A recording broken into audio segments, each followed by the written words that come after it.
Bom, boa tarde a todos e todas. Márcia, Antigamente, bem-vinda. você, o computador não está funcionando. É, Esse livro foi fruto da minha tese de doutorado.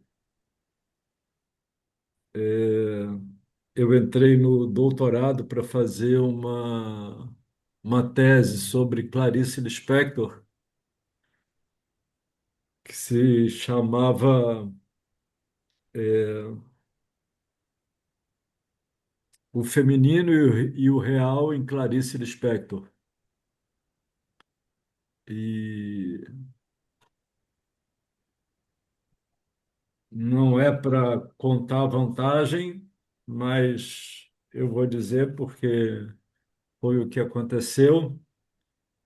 É, Quer ver? Aqui. eu tinha, no mestrado, entrado em 11º lugar e a bolsa só contemplava 10 pessoas na PUC. E sempre teve bolsa para todos os participantes da PUC, para todos os mestrandos, mas naquele ano a CAP só deu 10 bolsas e eu fiquei sem bolsa. E eu fiquei com muita raiva de ter sido 11º e, e ali naquele momento, quer dizer, eu não tive que pagar, mas também não tive o privilégio de ter o dinheiro da bolsa. Eu era um pouco iniciante e o dinheiro fazia falta. E aí, naquele dia, eu jurei que eu ia passar no doutorado em primeiro lugar. E foi o que aconteceu. Então, no doutorado, que é desse livro, quer dizer, não era para esse livro, era para o tema da Clarice, é, eu passei em primeiro lugar. É, mas isso tem pouco a ver, ou tem tudo a ver pelo meu desejo de pesquisa que eu sempre tive, né? Eu sempre tive um desejo enorme de pesquisa, um desejo enorme de leitura, é, e acho que eu leio pouco, acho que eu deveria ler muito mais do que leio. É, eu fico, como Manuel de Barros, né? É, caçando tempo com uma peneira com um menino da peneira que quer buscar água no rio, né? É, então acho que leio menos do que eu gostaria. Então eu entrei no doutorado para fazer uma tese sobre Clarice, eh, e tentar levar adiante, né, a questão o que quer uma mulher, que é uma pergunta freudiana. Mas dali a 6, 7 meses, a minha orientadora faleceu. Ela teve um câncer muito repentino e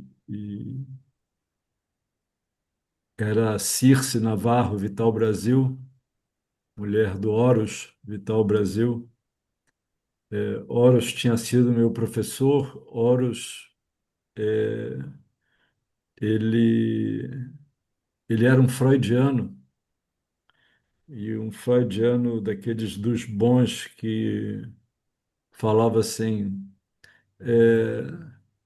essa frase do Freud,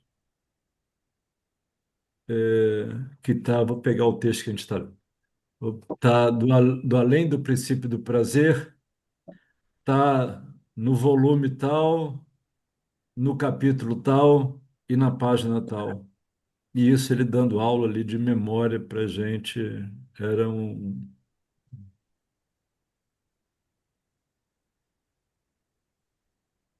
era um êxtase, né, para mim, escutar alguém que tinha esse saber todo sobre a obra de Freud. E eu ficava realmente no mestrado encantado com aquilo. Então, a Circe tinha sido minha orientadora no mestrado. Meu mestrado foi sobre a análise do desejo, o desejo de análise, é, que é o desejo de análise é de ser analista, né? A análise do desejo e o desejo de estar nesse lugar de analista. É, e aí eu faço. Eu falei que eu ia gravar. Ah, tá gravando, né? Tá. Eu botei pra gravar. Porque algumas pessoas me pediram para gravar. Então, eu faço uma correlação entre essa epistemofilia, né? Esse lugar de pesquisa, né? Do saber, com o lugar de leitor e escritor do inconsciente. Então, é uma pesquisa sobre o inconsciente, né? É disso que se trata quando se deseja ser analista, porque isso não tem fim, né? O inconsciente não tem fim, então esse desejo é infindável, né? Quem se diz, fiz minha formação, é estar formado, né? Eu fiz minha catequese e virei catequista. Eu fiz, sei lá, minha faculdade e sou psicólogo, sou engenheiro, sou. Não se trata nada disso, né? Na psicanálise. Então, com a morte da Circe, eu fiquei sem interlocutor na PUC. A Circe, para mim, era referência, era uma filósofa brilhante e que fazia ela essa interlocução entre a filosofia e a psicanálise e a literatura, né? E era uma grande leitora de Clarice. E, e já no início, assim, né, do doutorado, eu a procurei com muita sede de saber, e ela me acolheu, né, de uma forma assim, muito peculiar, porque as orientações são difíceis, né? Os orientadores são difíceis. Enfim, com a morte dela, viramos os órfãos da Circe na PUC, né? Éramos chamados assim, ah, são os órfãos da Circe na PUC. E aí eu pensei que minha tese tinha acabado, né, sobre o que quer uma mulher. E aí eu tive a ideia de virar para outra pergunta freudiana, que é o que é um pai. Eu falei, não vou levar essa questão adiante academicamente, mas vou levar academicamente a outra questão freudiana, o que é um pai. E esse livro é fruto disso. Eu terminei a tese em 1997, defendi a tese em 1997, e, e nessa época eu era editor de uma editora. Eu tinha Eu, Francisco Farias e a Gilsa Tarré, a gente coordenava a coleção freudiana de uma editora e pronto, né? Agora falaram para mim, você defendeu a tese, vamos publicar a sua tese. E eu falei de jeito nenhum, né? Assim, essa tese é horrível. É, eu não quero saber da tese. E, e isso é uma coisa que sempre me aconteceu com os livros, né? Com os romances, com os contos. Eu acabava de escrever e não queria mais saber deles, não queria mais ler de volta, tomava uma distância assim do texto. E, e algumas vezes aconteceu de lerem para mim o meu próprio texto e eu perguntar: de que é isso? Na editora Rocco aconteceu isso. Eu fui almoçar com duas editoras e uma levou um pedaço de papel lá, um papel, uma página impressa. É, e estávamos nós três, eram duas editoras, e eu almoçando no centro do Rio. E ela falou, a Mariana, que era uma das editoras, falou assim: Ah, eu preciso ler uma coisa aqui. E aí ela leu, pegou o papel, né, assim, dobrado em quatro, desdobrou e leu. Eu falei: Nossa, adorei isso. De quem é? Aí ela virou e falou assim: Eu sabia que você era um impostor. Eu sabia que você não tinha escrito esse livro, né? Esse texto é teu. Eu falei: Eu não reconheço isso de jeito nenhum, Mariana. Ela falou: Mas é teu, é do teu livro. É, então, é, isso é o inconsciente, né? Isso é o inconsciente. E eu fui me dando conta que era exatamente esse inconsciente. Que o inconsciente ele vem à tona, e depois a gente esquece, né? A escrita também tem isso, né, do inconsciente.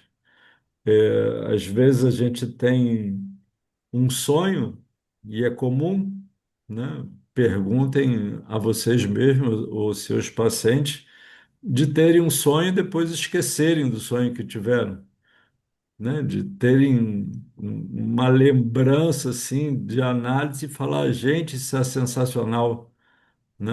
Vou contar na minha análise e chegar na análise e não lembrar absolutamente nada do que pensou, né, que era inesquecível.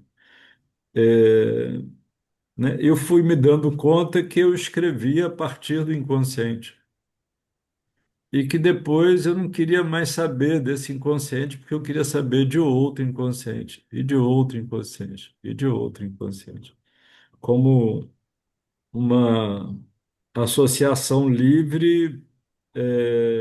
E assim eu escrevi 12 livros, agora 13 com esse que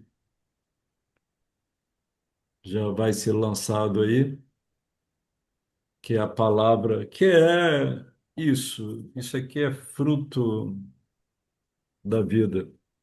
Aliás, todos os livros são frutos da vida. É,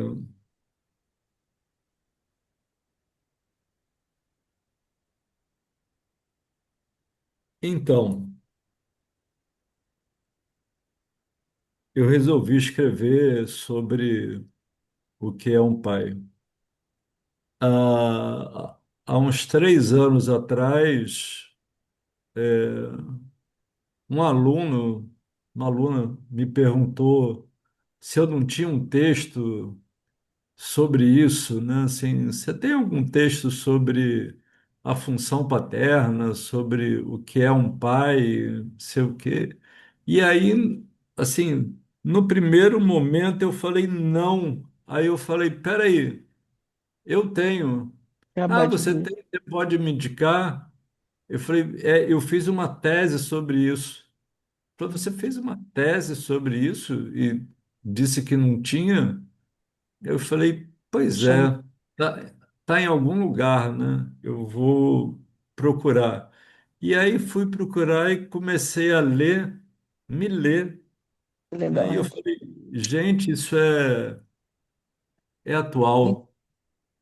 E aí eu comecei a ler e reescrever compulsivamente. Foi um trabalho compulsivo mesmo, assim, de atualizar. Afinal de contas, eu tinha defendido em 1997, e isso foi em 2023, eu acho, 22. É, esse livro eu publiquei ano passado, né? Estou me dando conta que eu estou publicando agora um a cada ano. Esse, o nome do pai, agora esse, a palavra em psicanálise. Então, o inconsciente está mais vivo do que nunca. E aí eu resolvi, então, achar que tinha muito a ver com, com toda a questão clínica, né, do que se leva para uma análise, que é essa pergunta, né, fundamental do Freud, o que é um pai. E nas duas perguntas, enquanto eu escrevia, eu fui me dando conta que a pergunta, né, o que quer uma mulher, está dentro da pergunta, o que é um pai. E a pergunta, o que é um pai, está dentro da pergunta, o que quer uma mulher. Ou seja, é como se houvesse uma topologia das perguntas, como se uma pergunta não existisse sem a outra. Não são duas perguntas isoladas, as duas estão num só lugar. É, e, e em toda a obra de Freud, em toda a obra de Lacan, é, não há um texto de Freud, não há um texto, um seminário de Lacan que essas duas questões não estejam incluídas. Não se fale sobre o que quer uma mulher, não se fale sobre o que é um pai.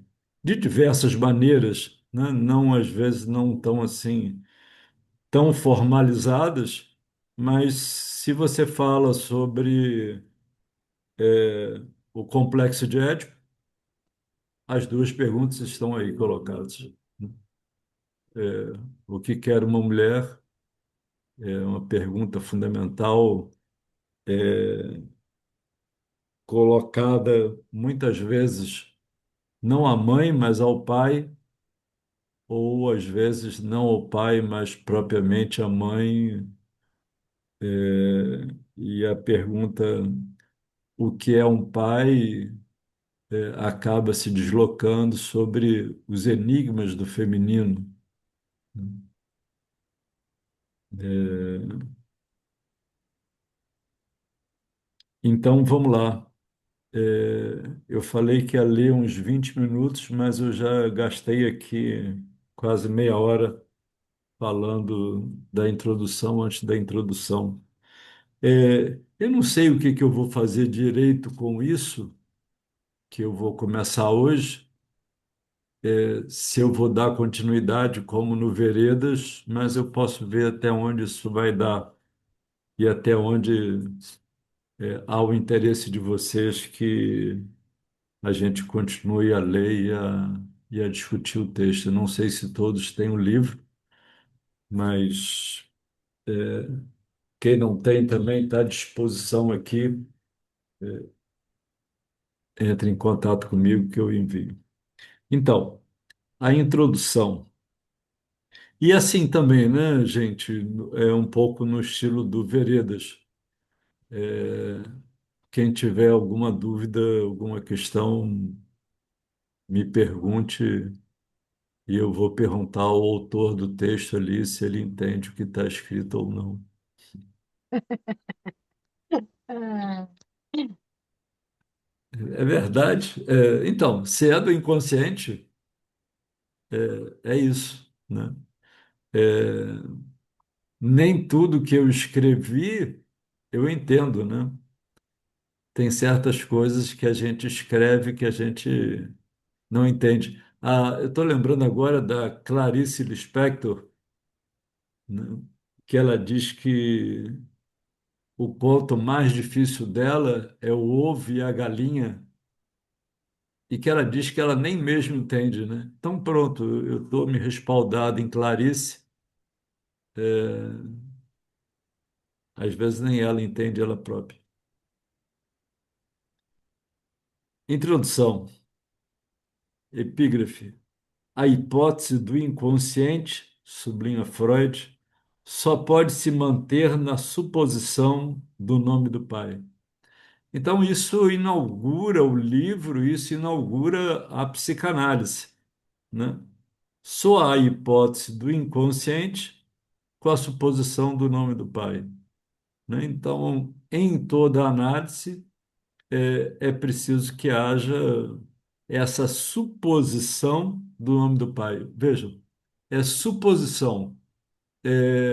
A análise trabalha com a suposição da hipótese do inconsciente. E isso é preciso que fique claro, né? É, não é o inconsciente, é a suposição da hipótese do inconsciente, tá? Então, nossa proposta visa pesquisar o que leva o sujeito freudiano, esse sujeito do inconsciente, na sua relação com o pai, a se deparar inequivocamente com a culpa e angústia em sua vida e de que maneira, em sua neurose na vida cotidiana, ele responde a isso. E mais além, quais as questões éticas e clínicas que a psicanálise pode, em sua estufa teórica que germina ideias, testemunhar sobre isso. É, então, uma pergunta que se pode fazer, interrogar a esse texto, é quem é, que hipótese é essa função do nome do pai? A culpa e a angústia é para o sujeito neurótico ou é para o próprio analista? Se a gente pensar no texto freudiano, análise terminável e interminável, com ou sem fim, eu diria que é para ambos. Essa questão sobre o nome do pai, a culpa e a angústia que os acompanha, é para ambos. É para tanto o lugar do analisante quanto do lugar do analista, né? Eu diria que para os dois lugares o que está em questão é um desassossego,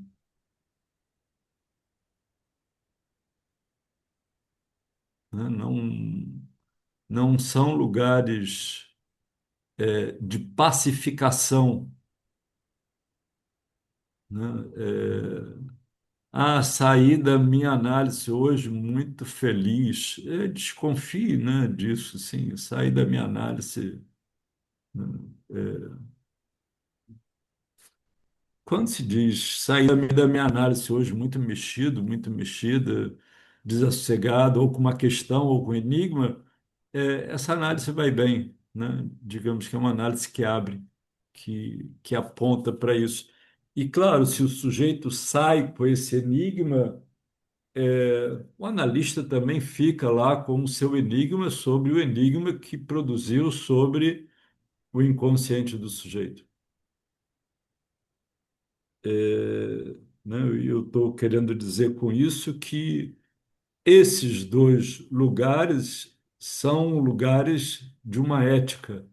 A ética da psicanálise tanto cabe ao analista quanto cabe ao analisante. Quem precisa saber disso, obviamente, é o analista, né? A gente estuda isso, é a gente que precisa saber disso. Então, o passo de Freud não institui um retorno da psicanálise sobre o campo da filosofia ou da religião, para pensar sobre aquilo que marca o sujeito na sua estranha e difícil condição de ser vivente. Se Freud, em seu percurso pessoal, esteve próximo da filosofia, da neurologia, da mitologia e da antropologia, a marca de seu estranhamento na vida foi, sem sombra de dúvidas, por um lado, sua profunda relação com a religião e, por outro, sua escuta clínica como psicanalista. Seu fervoroso ateísmo o conduziu a tentar formalizar em diversos textos sua descrença em Deus. E aí tem uma citação, depois vocês podem ler. Sua inequívoca pesquisa clínica sobre o sofrimento humano o levou a construir um sólido arcabouço teórico clínico, inaugurando uma nova maneira de pensar o sujeito em seu sofrimento psíquico. Então, a ideia da tese é pensar quem é esse sujeito freudiano. Né? Quando a gente diz o sujeito freudiano, é o sujeito que Freud pensou sobre o inconsciente. Quem é esse sujeito freudiano? Quem é esse sujeito que a gente estuda? Né? O que é, quem é esse inconsciente do sujeito freudiano? Continuando. Esse judeu ateu, como o próprio Freud gostava de se autodenominar, encontrou, com a criação da psicanálise, uma nova maneira de poder pensar sobre temas tão caros à religião e às estruturas psíquicas, neurose, perversão e psicose, além dos avatares do gozo, da culpa, da angústia, da transgressão através do pecado em relação à função paterna. É, é inevitável, é, se o analista escreve, aliás, se um escritor escreve ficção, romance, é inevitável que essas questões tenham a ver com o próprio escritor. Há uma, há um novo gênero aí em voga que é a autoficção da Annie Ernaux, ou daquele francês, esqueci o nome dele. Eduardo Luiz. Isso, Eduardo Louis, obrigado. Que é autoficção. Mas se pensar bem, sempre é autoficção. É impossível pensar Crime e Castigo, Memórias do Subsolo, é, Hamlet, Rei Lear, sem pensar que isso fazia parte da vida de Dostoiévski e de Shakespeare. É impossível pensar, eu estou lendo um livro bárbaro agora, se chama A Lei do Desejo, que é sobre Kant com Sade, das sete letras. É um estudo sobre Kant com Sade, Danny Nobles. Então, Danny Nobles é um inglês, é um psicanalista inglês lacaniano, o que é difícil. Aqui, ó, o nome dele. É da editora Sete Letras. É, é um livro cascudo de se ler. Ele mesmo fala que em 1985, no Rio de Janeiro, Jacques Lamillère, ele fala no início desse livro, disse que Cantos com Sade era o texto mais difícil dos escritos. É, e eu estava nesse congresso no Rio de Janeiro, quando Miller falou isso, e é legal porque no início desse livro o Dani Nobles citou essa passagem. É, ele, o Dani Nobles, ele é um escritor, um psicanalista e um escritor, além de ser muito bom, ele é um erudito, ele é extremamente culto. E ele faz certas proezas, de se perguntar. Por isso eu lembrei do Sade desse livro, quando eu estava falando que o livro, né, todo livro tem a ver com o autor. Ele fala do Sade, é Kant com Sade, né? Então ele fala de Justine, de Juliette, que são personagens de Sade, né? Filosofia na Alcova, e faz a relação com a própria vida de Sade. Sade passou 27 anos na prisão e 27 anos escrevendo. É, e antes disso, o Sade já tinha sido condenado por práticas perversas, práticas, pequenos furtos. Ele era um delinquente. Então, tudo que ele escrevia tinha a ver com a vida dele. Kant, tudo que ele escreveu tinha a ver com a vida regradíssima do Kant, né? Mas o Dani Nobus não faz só essa leitura precisa de quem conhece muito bem Kant, de quem conhece muito bem Sade. Ele faz uma leitura precisa de quem conhece muito bem Lacan. É, e em certos, eu indico as notas de rodapé, não deixem de ler as notas de rodapé, se alguém for se dispuser e tiver coragem de ler esse livro, que preste atenção às notas de rodapé. As notas de rodapé são indicações muito precisas, de citações de Lacan em que ele corrige as citações de Lacan. Ele diz assim: me parece que Lacan citou Heráclito, e ele põe a citação em grego, mas que, na verdade, talvez Lacan estivesse pensando em outra passagem de Heráclito, nessa aqui.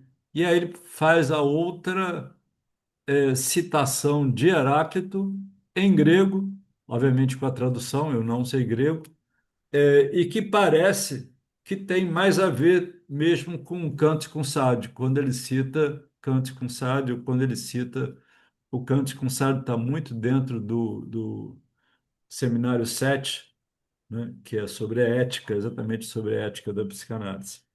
Então, é, é, não há como negar que os dois textos de minha pesquisa estivessem muito dentro de mim. O que quer uma mulher, que eu entrei na PUC, né, para pesquisar, e obviamente esse outro que virou o livro, que é o que é um pai. As duas perguntas estão dentro, de todo sujeito. Isso que eu estou falando. Se há, né, uma análise para valer do inconsciente, essas duas perguntas, não importa se é homem ou se é mulher, estão dentro de cada um de nós. O que é um pai e o que quer uma mulher. Não há como evitar essas duas perguntas. É, e eu, com meu lado feminino, talvez tenha ido querer saber primeiro o que quer uma mulher, né?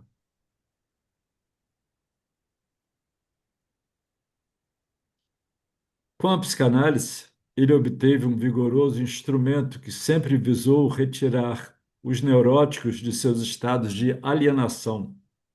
Inclua-se aí a alienação produzida pela religião. A letargia diante da realidade provocada por essa ilusão religiosa seria perniciosa e mantenedora do estado de sofrimento, do qual o homem sempre tentou se afastar na sua incessante procura pela felicidade. A procrastinação do desejo, por impossibilidade na neurose obsessiva ou insatisfação no caso da histeria, sempre foi um forte aliado à manutenção de uma impossibilidade de ser feliz. Esses modos de culpa e gozo impedem que o sujeito aceda a seu desejo inconsciente. Então, aí estão as duas questões, tanto para o homem quanto para a mulher, tanto da neurose obsessiva, né, com a impotência, quanto a insatisfação para a histeria, né? São as duas questões que se entrecruzam, né? O que eu cheguei à conclusão no início, eu tinha que essas duas perguntas viviam em separado uma da outra, podiam estar em separado uma da outra. O que é um pai e o que quer uma mulher? É, a gente pode talvez embaralhar essas perguntas e dizer assim: o que é uma mulher e o que quer um pai, né? Fazer uma certa topologia dessas duas perguntas, né? Então, se Freud compara a religião a uma neurose obsessiva universal, não é para detratá-la, ao contrário, ele sustenta sua eficácia contra um certo intolerável que haveria nas pulsões. Esse regramento das pulsões através da religião traria o aspecto benéfico de sua pacificação, incluindo aí um possível controle sobre as exigências da civilização.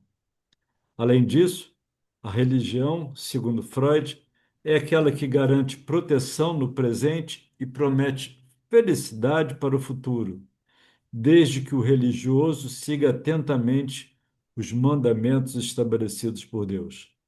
Porém, a mão que conforta é a mesma que pune e castiga severamente o desobediente. Isso é puramente Dostoiévski, tá? Se vocês lerem com atenção Dostoiévski, vocês vão ver esse conflito eh, de Dostoiévski com relação a Deus, né? Esse Deus que ampara e esse Deus que castiga.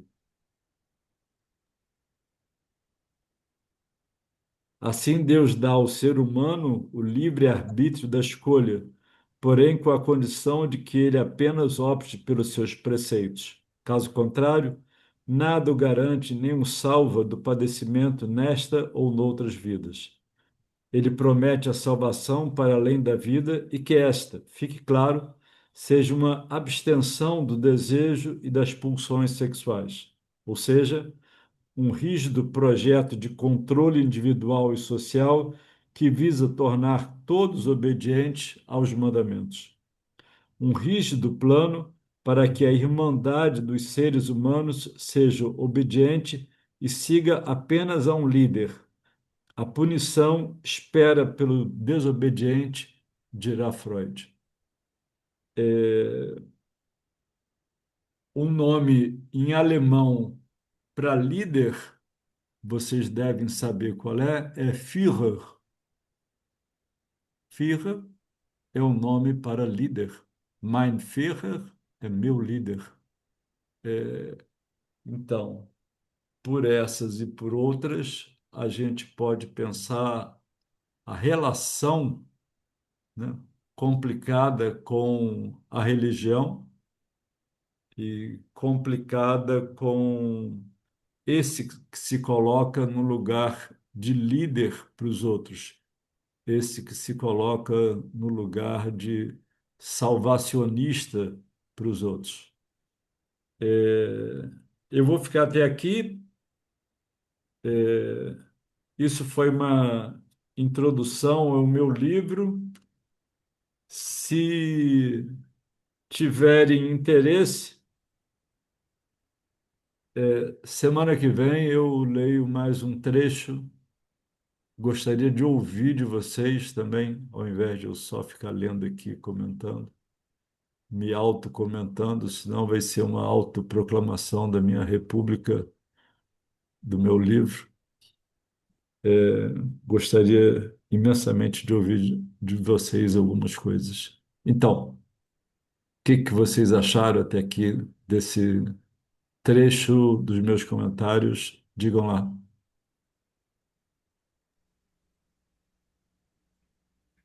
Ô, Carlos, eu gostei bastante.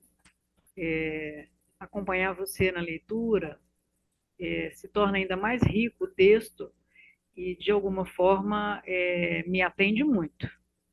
Tá? Então, fiquei feliz com esse seu convite, esse primeiro convite, e acredito que se você puder organizar aí uma forma da gente ler esse livro juntos, eu faço parte. Tá? Gostei, acho que é importante, porque às vezes a gente falo de minha parte assim, porque eu estou 3 anos na psicanálise, né? Então, quando você para e você traz outras questões, isso enriquece, porque eu consigo ir atrás de algumas outras coisas, ouvir, ler, começar a pensar e enriquecer também a minha clínica com tudo que você vai trazendo e vai despertando em mim. Então, estou falando assim, bem dentro do meu eu Uhum. mesmo, né? Daquela questão, eu, Josefina, eu tô saboreando e está sendo positivo. Está sendo muito bom para mim. Bom, Obrigado, Joe. Alguém tem mais alguma questão para trazer sobre o texto, sobre essas considerações? Uhum.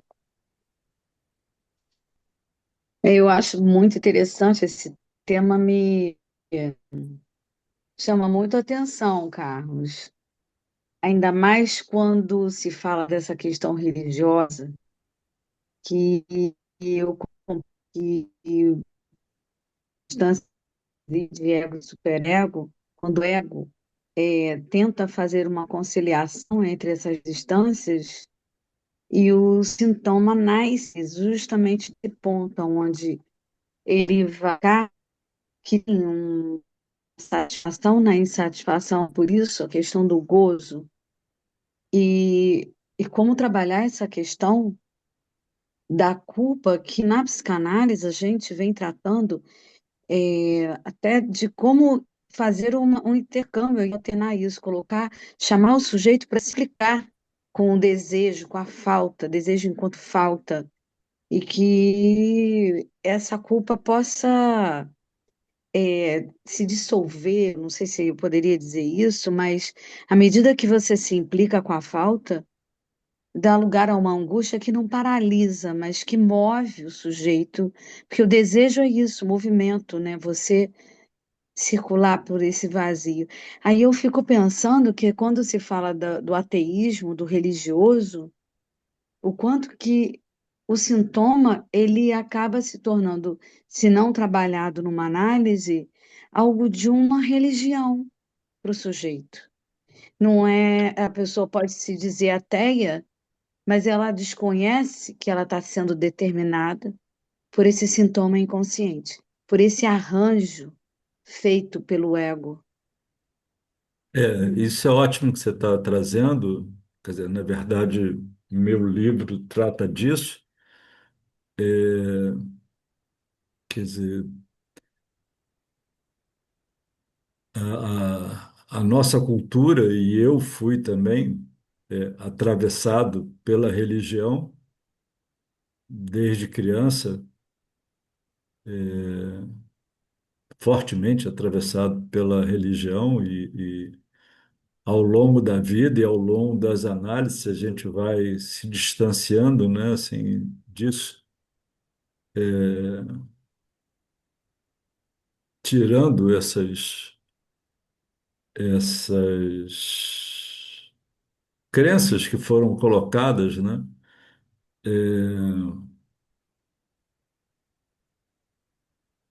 Porque, né, assim,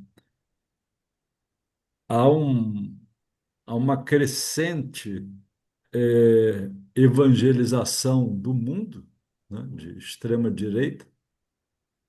Então é preciso que a gente fique atento a isso, né? Uma questão perigosa de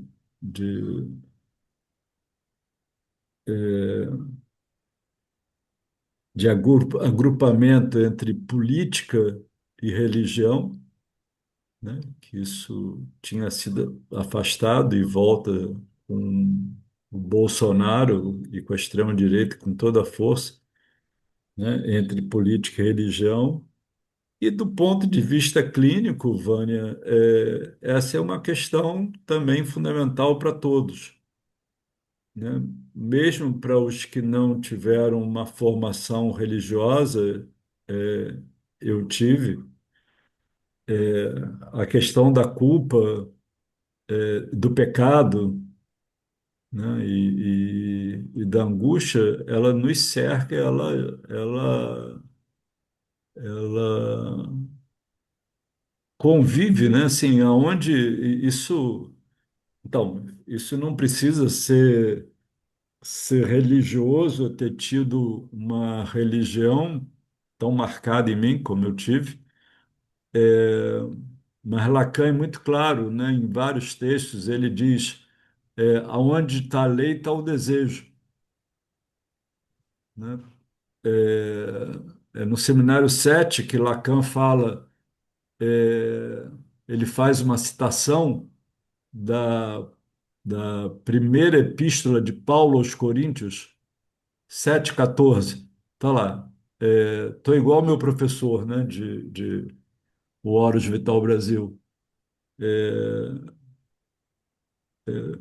Antes da lei eu vivia, mas depois da lei eu morri. Porque não é o bem que habita o mal, não é o bem que habita em mim, mas o mal. Então, essa questão do desejo, ela só existe em função da lei. Se não há lei, é perversão. Então é bom que haja lei. Mas se há lei, há desejo. Qual o desejo? Né? O desejo de saber de onde você fala e para quem você fala. Então,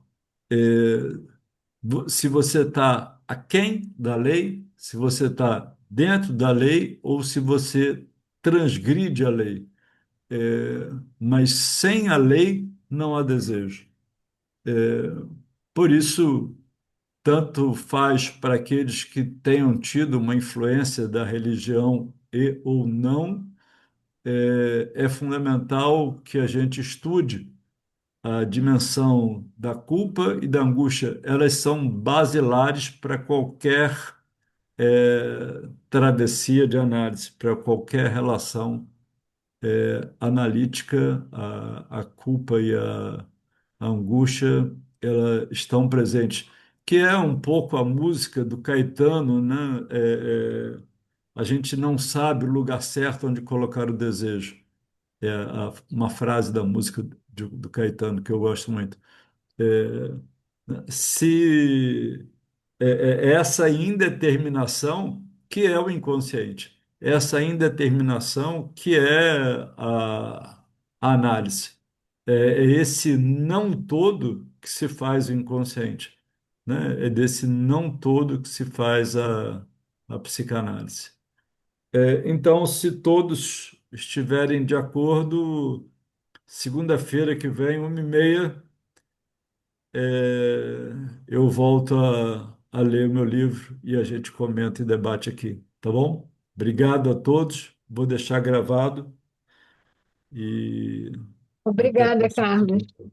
Obrigada a você. Obrigada, Carlos. Obrigada. Obrigada, pessoal. Tchau, Obrigada, tchau. Tchau. Carlos.